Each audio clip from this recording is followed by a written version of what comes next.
Hi, everyone, and welcome to episode 81 of Page Valley Livin. We're here today in the library of Luray High School to visit with Alex White, a Luray councilman who will soon be stepping down from council to attend Yale Law School. We'll talk to him about the difficult application process, where else he may have got in, and what advice he may have for others who are looking to go to law school. And then in our second segment, we'll look back at his time on Luray Council, some of the accomplishments that he made to help the citizens of Luray, as well as some things that he would like to see through and things he hopes the town continues to do in the future. So sit back and enjoy episode 81 of Page Valley Livin. We'll get underway in just a moment after a word from our sponsor.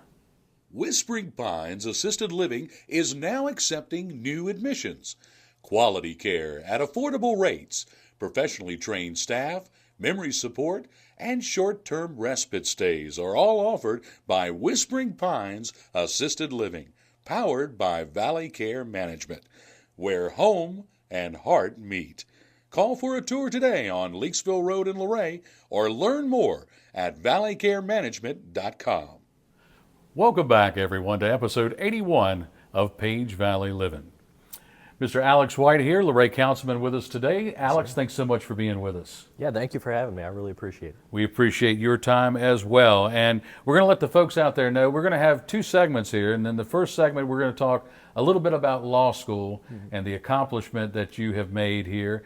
And then we're going to talk a little bit about your time on Luray Council and some of the things that he accomplished for our citizens, as well as some things he would like to see carry on in the future. So let's first of all talk about applying for law school. Now, we did a little research and we have found that this was one of the biggest application years on record for students wanting to go to law school. Applications were up 30% this year, and really tough to get in. So tell us a little bit about what that process is like, and maybe a few words of advice you have for anyone out there that may be looking to apply to law school. Yeah, it's really tough. The biggest part for me in terms of difficulty was the LSAT, which is a standardized test you have to take that deals with formal logic, which is not something that I had done a lot of work with, and most people haven't. So I bombed the first LSAT that I took. Took that to heart and really had to try to go after it the second time. It worked out. It still wasn't the best score, but it was enough to get looked at. And then, of course, you write a lot of essays for each school of why you want to go there, what you want to do with a law degree, what your goals are, where you're from, where you're going, and just a whole package of things. And as a lower income student who's chosen to do public service, comes from a low income background, I was able to get a fee waiver to apply because actually, I mean, it usually costs $100 something to take a test even once. Oh, wow. $80 per school to just send in an application. Oh, wow. Okay. And I wanted to play the numbers and apply to as many schools as I could, so that would have added up quite a bit. So, well, I find it hard to believe that you bombed anything, because when you graduated, what year from Luray High School? 2019. So when you graduated in 2019 from Luray High School, this young man put out 16 applications. He was accepted at every single school, including a full ride at Harvard University. Now we're talking about law school, and you applied to 12 schools. You were accepted at every single law school he applied to include the likes of Harvard, Yale, Stanford, the University of Virginia, University of Penn, T.C. Williams at the University of Richmond, and several others. So, I mean, that in itself is an amazing, amazing accomplishment. You had so many choices of great law schools to go to, and of course, Yale is considered to be one of the best in the United States, if not the world. Is that what led you to choose Yale?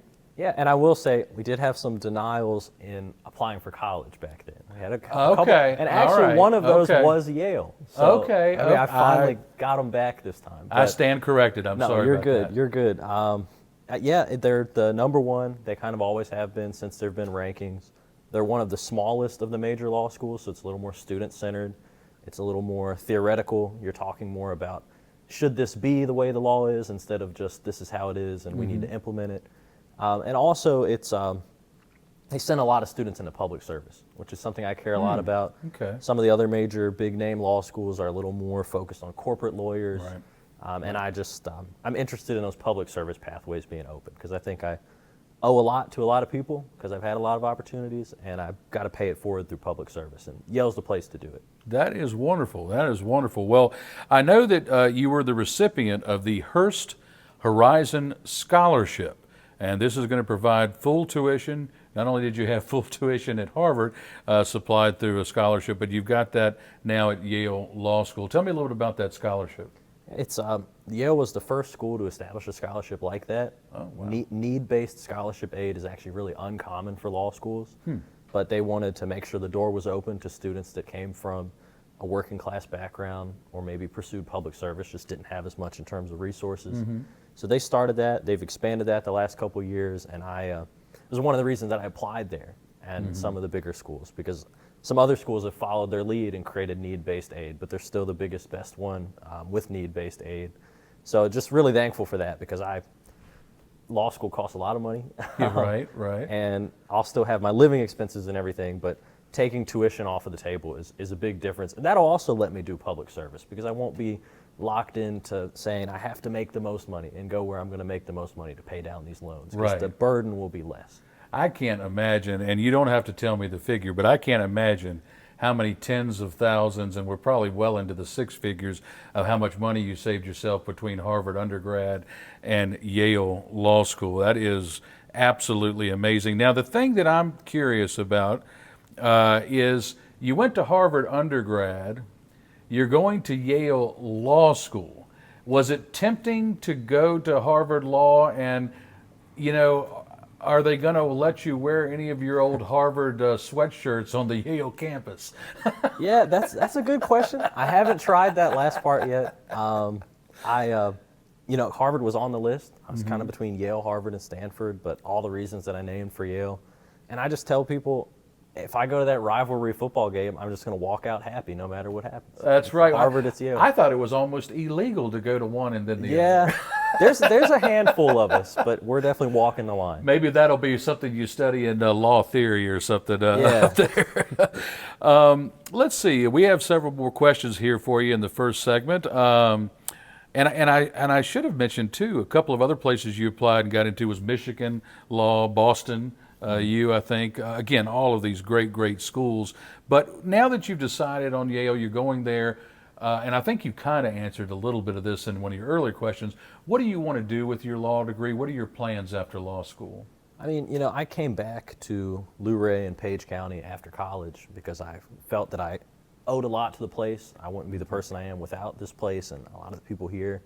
And I also became aware of the fact that coming from a small town, rural area background, that's actually pretty unique, and places like ours have unique challenges.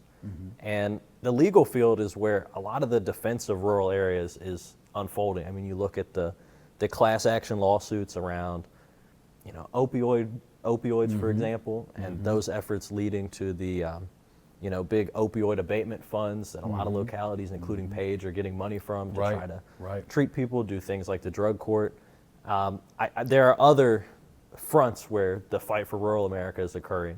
And I think just having a legal degree and being able to participate in that is a way that I can serve not just Luray and Page County, but maybe all rural areas and places that aren't traditionally thought of when everybody are so hyper-focused on your big cities and your urban areas. That opioid settlement is a really good example. I mean, that was no small settlement. Even as small as Page County is, they're getting a seven-figure contribution to help fight some of these problems. If I'm not mistaken, I'm pretty sure that I'm right about that it exceeds well over $1 million. We'll close out this first segment here talking a little bit about, I've always heard in law school that the first year they scare you to death, the second year they work you to death, and then the third year they bore you to death. Are you doing anything now to kind of prepare for what you're going to be facing coming up, I believe, later this month? Yeah, I've been trying to make my daily schedule a little more regimented, get to bed at a good time, get up at a good time, reading a lot, starting to develop some of those habits, because you're exactly right. From what I've heard from people, it's unlike anything else educationally other than maybe medical school. So fingers crossed that it works out, but I'm trying to put the pieces in place to make it through. Well, it sounds like it's an intense challenge, and I'm quite sure that you are up for the challenge. I'm just still amazed that you applied to 12 law schools and got into all 12 law schools, and many of them among the top. I imagine several of those that I mentioned are in the top 10 in the country, easily, Absolutely. and that's wow. I didn't think that there would be no denials. I figured I'd get in a couple places and have some choices. So it's been it's kind of unbelievable. So. Well, that is truly impressive. And I tell you, we've been lucky the time we've had you here on our Luray Council. When we come back, we're going to talk a little bit about that, about the transition that's coming up, that announcement that Alex made on Monday evening, and his transition up to New Haven, Connecticut. We're going to talk about his time on council, looking back at some of the things he did and some of the things that he hopes continues in the future. All of that and more when we return after a word from our sponsor. Hawksbill Assisted Living in Luray is now accepting new admissions. Hawksbill Assisted Living, powered by Valley Care Management, offers quality care at affordable rates, professionally trained staff, and veterans aid and attendance. Come visit Hawksbill Assisted Living, located near the beautiful Hawksbill Greenway in Luray. Call for a tour today or learn more at valleycaremanagement.com. Welcome back, everyone. And once again, we're here in the library of Luray High School to talk with Luray Councilman and LHS alum Alex White. And Alex, we're in this segment, we're going to talk a little bit about your transition now that you're getting ready to make over the next several weeks. So now one transition you're not going to have to make is you're used to being a Luray High School Bulldog, and now you're going to be a Yale Bulldog, so at least you can remember the mascot, right? That's right. It's easy. Just change the color. Now, when do you officially start law school in New Haven, Connecticut, and when are you officially stepping down from your role on the Luray Town Council? Yeah, I start later this month. I wanted to make sure that the transition was as smooth and stressless as it could possibly be for town council and the rest of my council members. So I talked to the town attorney, I've talked to the town manager, and I was able to participate Monday in our August regular meeting. I'll be able to participate fully in discussion and voting in September, and then make everything effective probably around October 7th, October 8th, which would allow council the sort of legally mandated advertising period to start talking about a vacancy and an appointment in October. So that just makes sure that council's not blindsided. I'm here to help see things through and make sure that there's a full docket as long as it can be, and they can more or less get everything figured out before the holidays and be ready for the new year with a full council. So trying to make it work for everybody. Very good. Well, I know there was a few people that knew about this in the weeks leading up. I know you kind of officially made your public announcement on Monday night at the Luray Council meeting, but is in the few weeks that you kind of have left, is there anything that you want to see through before you leave? Yeah, so one of the big things I've been working on, and this goes back to knocking on hundreds of doors and hearing that housing was people's biggest issue, and seeing it personally as a young person who had to try to find places in Luray and afford those places. So there's a number of things we're working on with our zoning code to try to make the zoning code more hospitable to just housing types that are more accessible to people that are just working people, like a teacher or a police officer or a young person starting out.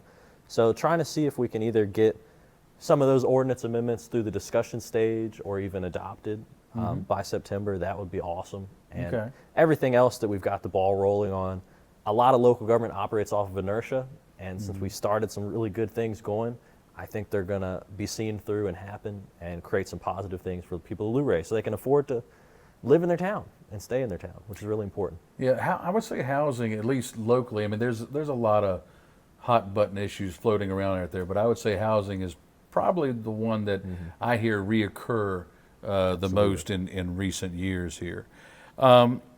So once again, now looking back at your time on council, talk about some of the things that you feel like that you and the town council have accomplished in the last few years. Yeah, I wanted to do something to keep myself accountable as I served. So if you'd ever see me up there, I'd be taking notes on my phone or on my iPad for everything that we adopted that I thought was positive, or that I pushed the ball forward on that I thought was positive. But the big ones, in a very long list, I'm thankful to say, the big ones are in regards to housing, the short-term rental issue, which was on a lot of people's minds when I was running, and just the tax burden that's on our citizens. And I'll go through some of those. On zoning, which is the biggest power of local government. Right. We looked at our code and we said, where can we get local government out of the way of the kind of housing and living arrangements that work for people, that people can actually afford in 2025. So we've been looking at, making manufactured housing something that somebody who has the property and meets certain specs can have on their property with as little stress as possible. Accessory dwelling units, we updated that ordinance. We adopted a village residential ordinance, so you can have smaller homes a little closer together in certain parts of Luray, and that's more affordable for people.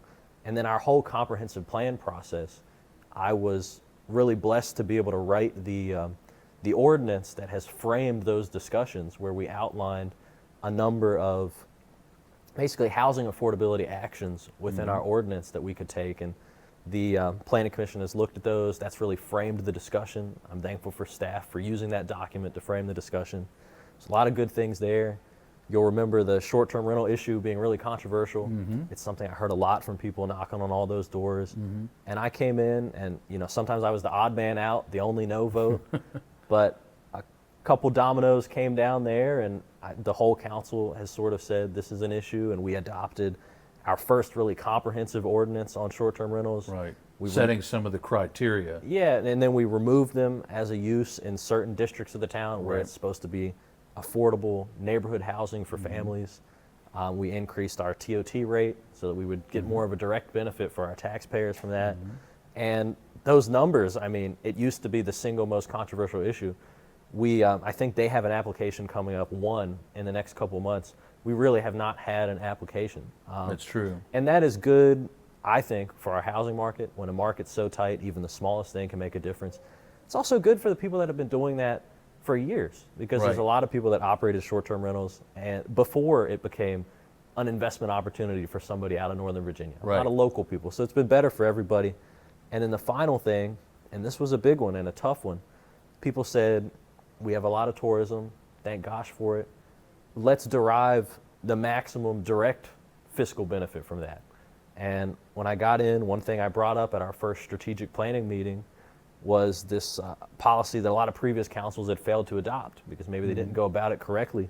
And that was a admissions tax that would mostly impact our largest businesses and bring in a lot of revenue for the town of Luray. And the people of Luray do not want their tax bills to go up if most of that revenue can be targeted at the folks that visit us when they check out at the counter, and maybe that transaction costs them $1 more. That actually going to make a big difference for the people of Luray, the infrastructure of Luray, being a place people want to live and want to visit, which I think is an important balance to strike. So proud of those things. And people reach out, we got a whole list, and I can speak with a lot of candor as a non-councilman in the next couple months, and just sharing those accomplishments I'm really proud of.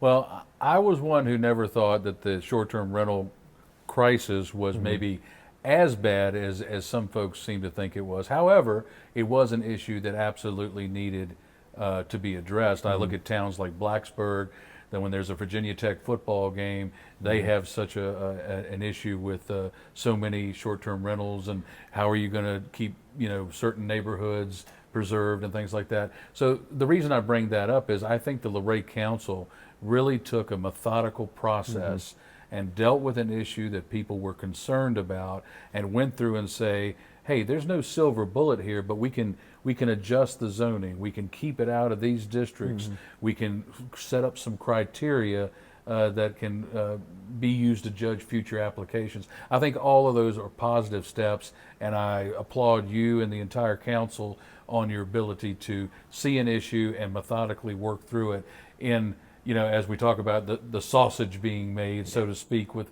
making laws. It's not pretty, it takes time, it takes a lot of meetings, takes discussion and public input, but I give all of you kudos for how you handled that. Thanks. I've heard you say that during your time on council that it was truly a learning experience. What have you learned? Yeah, I mean, you can't come out of the gate and say, I think I know what's best, and I'm just going to be the odd man out and push for that. You got to learn everybody's priorities, everybody's values, and say, okay, how do we team up and make something happen? So really, I think, figured that out. Got a lot of good things done on council. A lot of times when I was either making the motion or maybe writing the draft language or writing up a memo of why I thought something made sense, and then talking to everybody individually about what mattered to them and what matters to the town, and putting that together into a team effort. Because that's a great thing about the Luray Town Council that made me realize something about public service. It's a team effort, particularly on this council. I mean, we try to do things based on consensus. We try to figure out where everybody's coming from. That's the reason that when we get our audit every year, you know, we have way less debt than would be acceptable for a town of our size. We're considered to be in excellent fiscal health. We have a stable politics. You don't get a crazy person elected that knocks down the whole thing. It works, and I just wanted to make it work a little better for the average citizen, but did that as a team effort. So that was the big lesson that I learned. I would agree with that one as well. I do think the council works very well as a group. Looking back, any regrets? Anything that you might have done differently in hindsight? I mean, coming from more of a academic perspective, I like when the process is perfect. So there were a couple times, and I mean a couple, when I thought that the process that brought us to a certain decision set was not a perfect process. So I expressed that and took a certain approach to the vote instead of saying, I'll just vote no because I don't like how we got to this decision. That's a lesson learned. I do think that out of, we'll call it a codex of hundreds of really good votes and really good things for the town of Luray in a short period of time, that I'm thankful that it was just a couple times. But having learned that lesson, you just got to come down on one side or the other, because there's never a perfect decision. I mean, in life, your decisions are not going to come from a perfect process. Ever. So I learned that one. And like I said, learned about working with people. But that was the big one. That's something I would have done differently on truly 2 or 3 votes, but I think 2 or 3 too many. Well, I think if the council voted unanimously on everything, they're probably not being effective. You know, one of the things that you brought to the council was a younger perspective, you know, from a younger generation, and I do think that was good. I think it's good to have male and female perspectives. It's good to have folks from different walks of life and different professions, that you do create sort of an image that is more portrayal, or more of a correct image of the citizenry as a whole. You know, so I think that you brought a lot to the table there. Thank you. Is there anything that you hope the council follows up on or pursues in the future, now that you're going to be moving up to the insurance capital of the country? Okay. You know, housing. I know I've said that a lot, and it's because it was what people said when I talked to them and say, what do you need from the town of Luray to be able to stay here, live here, build a family here? And I just hope that they follow through in this comprehensive plan process with saying that affordability is a priority. Some of these ordinance changes and amendments that are going to make more affordable workforce types of housing possible. Seeing through this great grant that we've won from the state to redevelop the art warehouse, which that's another thing everybody talked about was vacant buildings. Well, now we're going to be redeveloping the biggest vacant building in our downtown to create, I think, 24 units of workforce housing that, again, are accessible to a teacher, a law enforcement officer, a young person starting out, co-working space for young professionals, and even a family restaurant in there. So those are things that I hope they follow through on, and I have the utmost confidence, because one thing I'll say is I got to work with some of the best people in the world, not just the best people in Luray, people that care a lot about their town, people that are really thoughtful, they come from different walks of life, different experiences, and I'm just extraordinarily thankful for them, and I do look for the best, because I think they will continue to do the best because they have the best interest of Luray at heart. Well said, well said.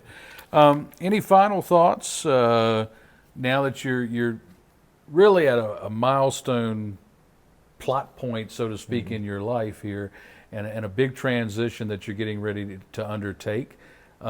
Any thoughts reflecting back about your time in Luray, going to Luray High School, or serving the town on council?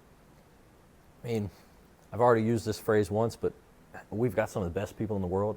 I mean, I've gotten to go where I went for undergrad and meet a lot of wonderful people, and be in some spaces in government at the state and federal level, meet wonderful people. The folks that I know in Page County, from my family to my friends to just the average citizen and constituent, they can totally measure against anybody in the world. I mean, we got some of the best people in the world right here in Page County. And for me, as a kid that didn't have as much coming up, just got a lot of really good breaks and had a lot of teachers that invested in me, believed in me, peers that pushed me. I think a lot about just making sure people know that you're from Page County. That actually means you're so prepared to do anything you could possibly want to do in the world, because we grew up in a special place. We're surrounded by special people, and that actually makes us bring a lot of value to the table. So I don't like people from Page County counting themselves out of conversations or not getting a seat at the table. I want to encourage people to do the opposite, and I hope maybe I have created some kind of example for that in some small way.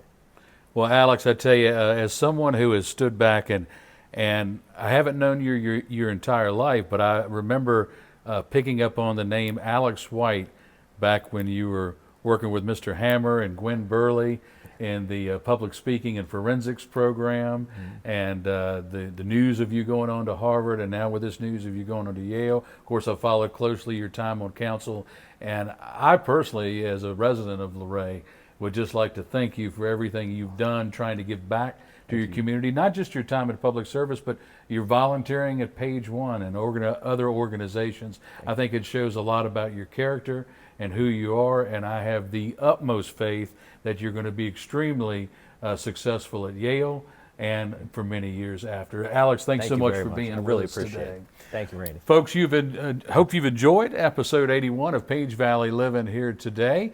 And if you like today's episode, make sure you hit that like button and share this video with a friend, and subscribe to our YouTube channel at Page Valley News. We want to thank Eleanor Arrington for all of her work behind the camera and in the editing room this week as well. And as always, at the end of every show, we want to remind you to go down to the Page County Animal Shelter and help one of our furry friends find a forever home. From the library here at Luray High School, for Alex White, I'm Randy Arrington saying, enjoy that Page Valley living.